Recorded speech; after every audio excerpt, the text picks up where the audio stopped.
নবীজি বলছে কিছু কিছু ব্যক্তির কবরে লাশ খুঁজে পাওয়া যাবে না, কিছু কিছু ব্যক্তির কবরে লাশ খুঁজে পাওয়া যাবে না। কাদের কবরে লাশ খুঁজে পাওয়া যাবে না? সূরা মুলকের তাফসীর পড়তে আমি অবাক হয়েছি।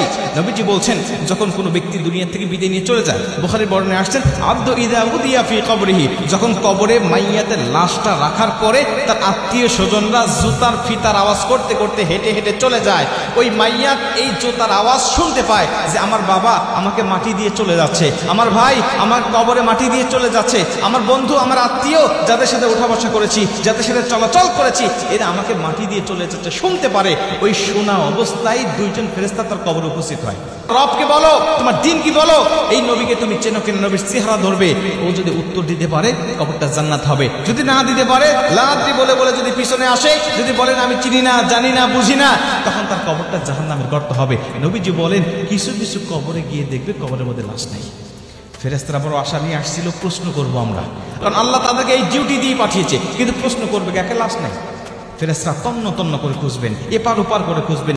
ভাই মুমিনের কবর 3.5 হাত থাকবে না। নবীজি বলেন 3.5 হাত কবরে মুমিনের লাশটা নামানো হবে, কিন্তু নামাতে দেরি হবে, রাখতে দেরি হবে, মাটি দিতে দেরি হবে। ওই মুমিনের দৃষ্টি যতদূর যায় আল্লাহ মুমিনের কবরটাকে প্রশস্ত করতে দেরি করবে না, মুমিনের কবরটা প্রশস্ত হয়ে যাবে।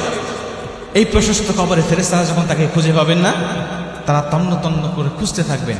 হঠাৎ লক্ষ্য করে তাকবে দেখবে কবরে একটি কন্যারে সবুজ রঙের একটা পাখি শুয়ে আছে। পাখিকে ডাক দিয়ে বল, পাখি ফুলান ইবনে ফুলান, অমকের সন্তান অমক কিছুক্ষণ আগে দুনিয়া থেকে বিদায় নিয়ে চলে এসেছে, আমরা খবর পেয়ে আসলাম আমাদের ডিউটি পালন করার জন্য। তুমি পাখি তাকে কি দেখেছো? পাখি বলবে হ্যাঁ আমি তাকে দেখেছি। কোথায় দেখেছো?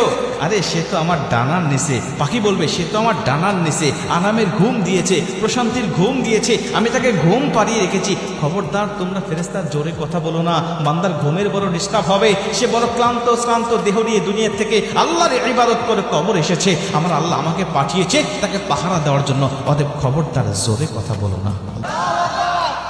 ফেরেশতারা বলবেন পাখি আমাদের ডিউটি আমাদেরকে পালন করতে দাও, তুমি একটু বের করে দাও, আমরা শুধু 3টা প্রশ্ন করব, উত্তর পেলেই চলে যাব, তুমি তাকে ঘুম পাড়িয়ে রাখবে, আমরা আর বাধা দিতে আসবো না।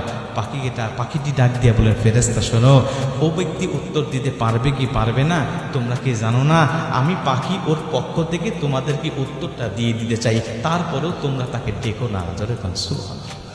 পাখিটি ডাক দিয়ে যখন এমন কথা বলবে, উত্তর যদি দিতে হয় আমার কাছ থেকে নাও, তাকে ডেকো না, তাকে ঘুম পাড়িয়ে রাখো, আমি তাকে কবরে পাহারা দিচ্ছি, আমি তাকে ইসরাফিল আলাইহিস সালাম ফুৎকার না দেওয়া পর্যন্ত কবর থেকে জাগ্রত করবো না।